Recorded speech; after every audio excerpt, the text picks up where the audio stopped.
Bienvenidos a un nuevo episodio de Paseando a mi escultura, tu pasaporte para explorar los rincones más fascinantes de la cultura.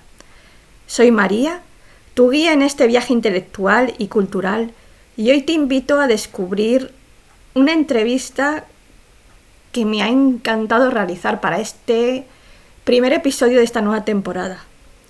Abróchate tu cinturón y prepárate para desvelar los misterios y encantos que esconde el mundo de la cultura y, en este caso, del séptimo arte. En este episodio de Paseando a mi escultura nos adentramos en uno de los símbolos más icónicos de México, la Virgen de Guadalupe.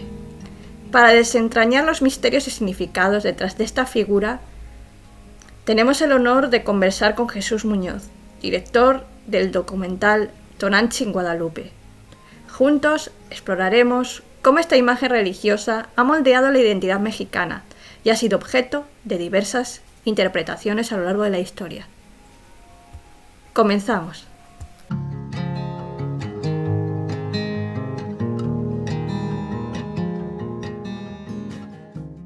Antes que nada, quiero felicitarle por el documental. Es algo que sí, todo el mundo aquí en España sabemos, hemos oído hablar de la Virgen de Guadalupe, tanto en Extremadura, tanto en México, pero no desconocía muchas de las cosas, por no decir todas, de lo que se habla del documental.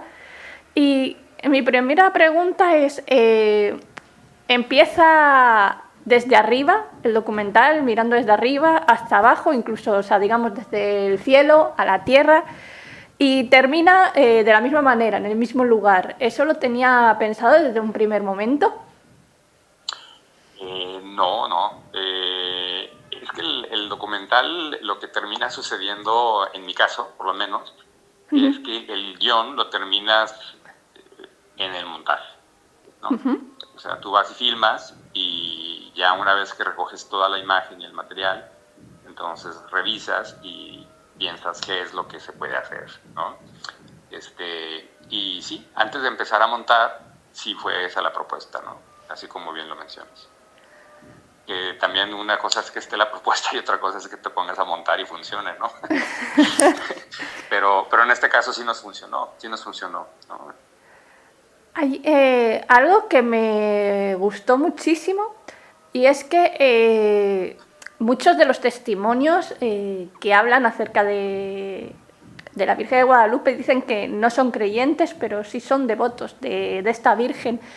¿Fue fácil conseguir estos testimonios? La gente le gusta hablar de estos milagros que son milagros, digamos, creíbles. Pues es que la Virgen de Guadalupe tiene una devoción fuertísima en México. El 80% de los mexicanos son devotos de la Virgen de Guadalupe y viven la fe. Como mencionas tú, lo que en parte los hace creíbles es porque la gente verdaderamente vive esa devoción, ¿no? Y no fue difícil acercarse con la gente de la calle, de los mercados, y preguntarles sobre su devoción y que nos contaran a viva voz de su experiencia y de los milagros que han vivido. Porque es una verdad para ellos, ¿no? Es algo normal, pues, no normal, o sea, es algo real.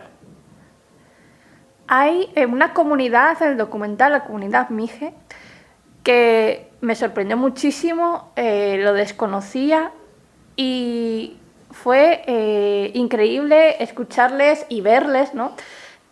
Hablar como de dos creencias, como que tiene la ancestral, la suya propia, y también a esta Virgen, siendo una comunidad también que hablan en su propio dialecto.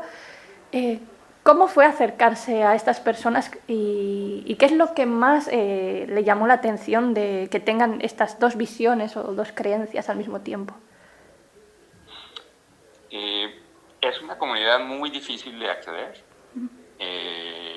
Son muy celosos de su cultura y como te habrás enterado en la película, ellos nunca fueron sometidos militarmente en el proceso de la conquista. Al final del día, los que terminaron logrando interactuar con ellos fue la iglesia, ¿no? Pero ellos mantienen una independencia cultural e ideológica, ¿no? Y eso es muy interesante porque es un poco como viajar al pasado.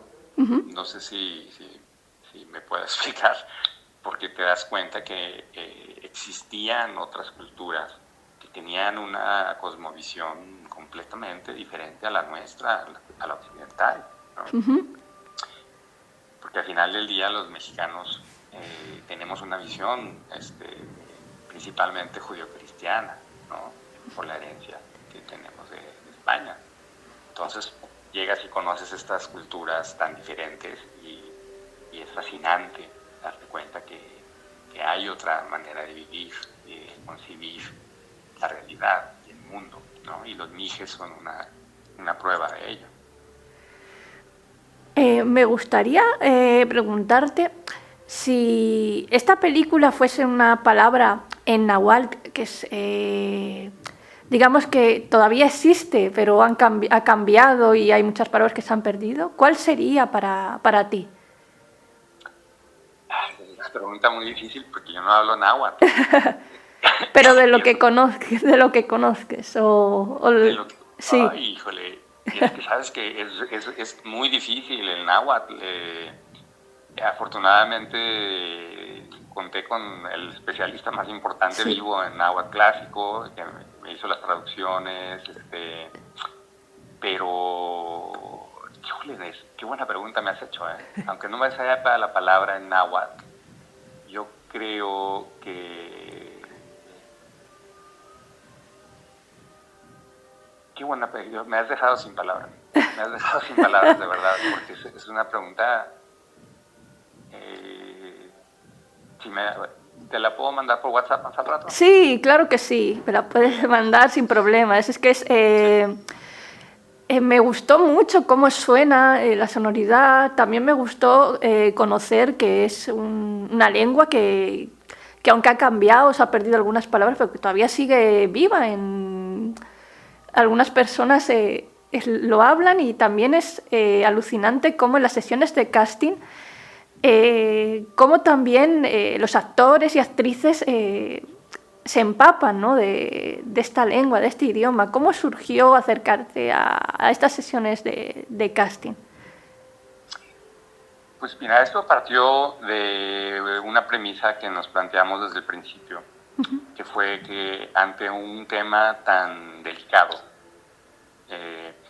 teníamos que asegurarnos mantener a toda costa el respeto hacia las partes, ¿no? Y eso incluía no solo respetar la devoción de los millones de mexicanos hacia el ícono más importante que viven, sino también respetar la perspectiva de los pueblos indígenas, ¿no? Entonces dijimos, bueno, si en realidad vamos a respetar la perspectiva de los pueblos indígenas, tenemos que permitirles que hablen en su idioma y tenemos que permitirles que se expresen con su lengua, misma lengua que hablan más de 1 millón de mexicanos.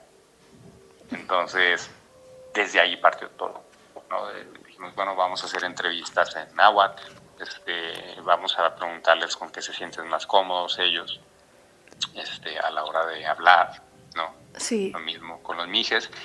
Y luego después nos encontramos con unos textos históricos que, como ya viste tú en la película, forman parte de esa exploración a ese silencio que se da, ¿no? Entre las apariciones y la primera publicación. Y para nuestra sorpresa, estos textos, muchos estaban escritos en náhuatl clásico. Entonces dijimos, wow, pues qué bonito, ¿no? Pues con más razón hay que buscar darle más luz a este lenguaje que es fascinante, es precioso, es muy poético, ¿no? Sobre todo en su modalidad clásica. Y así fue como que llegamos a que la película tuviera tanto diálogo y tantos minutos en náhuatl. Sí. Y te voy a decir que fue muy difícil. Porque yo no hablo náhuatl. Y básicamente, o sea, fue una... Es que no es lo mismo, es una lengua de la que no te puedes agarrar de nada. O sea, de muy pocas palabras me podía agarrar, pero muy pocas, ¿no? Entonces, fue un esfuerzo que, para serte sincero, no sé si estaría dispuesto a hacer otra. Hablando de ese silencio documental que hablabas antes, de que hasta, o sea, aparece en 1649, pero hasta 1531 no hay, digamos, publicaciones y tampoco hay publicaciones de personas importantes, por ejemplo, escritores o personas históricas que hablen de estas apariciones de la Virgen, y me llega esta pregunta a otra. ¿Qué hubiese pasado si no hubiese aparecido la Virgen de Guadalupe en México? ¿A quién se veneraría o a quién se seguiría venerando? ¿Volveríamos a lo natural? ¿O a los dioses naturales? A venerar lo que es la tierra, el aire. Muy buena pregunta. Nunca me la habían hecho y te voy a dar mi opinión. Yo creo que lo que hubiese pasado es que ahorita en México se estaría venerando a la Virgen de los Remedios. ¿Sí? ¿Por qué la Virgen de los Remedios? Porque uno de los hombres más cercanos a Cortés, antes de venir al Nuevo Mundo, le dieron una imagen de la Virgen de los Remedios que había protegido a varios hombres en muchas batallas en la Reconquista. Entonces, la Virgen que veneraba Cortés y que todos los españoles y la clase alta no hispana veneraba era la Virgen de los Remedios. Entonces, si no hubiera aparecido la Virgen de Guadalupe, a tu pregunta, lo más probable es de que la imagen que más se veneraría en esas tierras ahora sería la Virgen de los Remedios.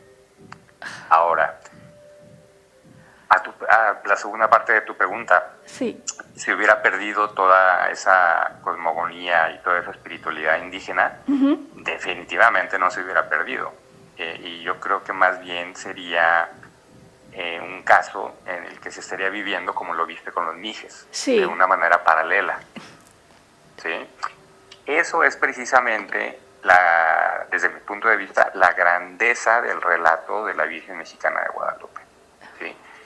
Que logra unir ambas culturas en un relato y en un fenómeno. ¿Sí? Y eso yo creo que también es lo que lleva a la Iglesia novohispana en el siglo XVII, 117 años después de la fecha de las apariciones, a decidir empezar a impulsar el relato de las apariciones. ¿Sí? Sí. ¿Por qué decide la Iglesia novohispana a dar a conocer e impulsar la aparición de la Madre de Dios hasta 117 años después? Como que es mucho tiempo, ¿no? Sí. Tuvo que haber un propósito ahí, ¿no? Yo creo que ese propósito fue precisamente ese incipiente nacionalismo novohispano que se empezaba a dar en el siglo XVII, ¿sí? En el cual los novohispanos ya empezaban a querer establecer una separación con España, ¿no? Como bien sabes, los territorios de la Nueva España eran territorios de segunda categoría, ¿no? Aunque tú fueras de padres españoles, si nacías en Nueva España, tú eras criollo, o sea, tú no tenías los mismos derechos que un español peninsular, ¿no? Entonces, ahí es donde parece que empieza a darse ese fenómeno en el que una sociedad novohispana que es parte de España como un virreinato, pero que a la vez ya empieza a tener su riqueza, empieza a tener su desarrollo y empieza a tener su pujanza, decide que para ellos, pues, es muy importante que también se aparezca la Madre de Dios en su tierra, ¿no? Para darle ese nivel, para darle esa importancia y poder decir, aquí también ocurren cosas prodigiosas, ¿no? Entonces, a mí se me hace que si no hubiese existido, volviendo a tu pregunta, la Virgen de Guadalupe, Sí. Ese nacionalismo novohispano se hubiera decantado de alguna otra manera, como sucedió en los otros países de Latinoamérica. Oh. Pues muchísimas gracias por tu tiempo y por la entrevista. No, nos tienes que agradecer. Muchas gracias a ti por ver la película.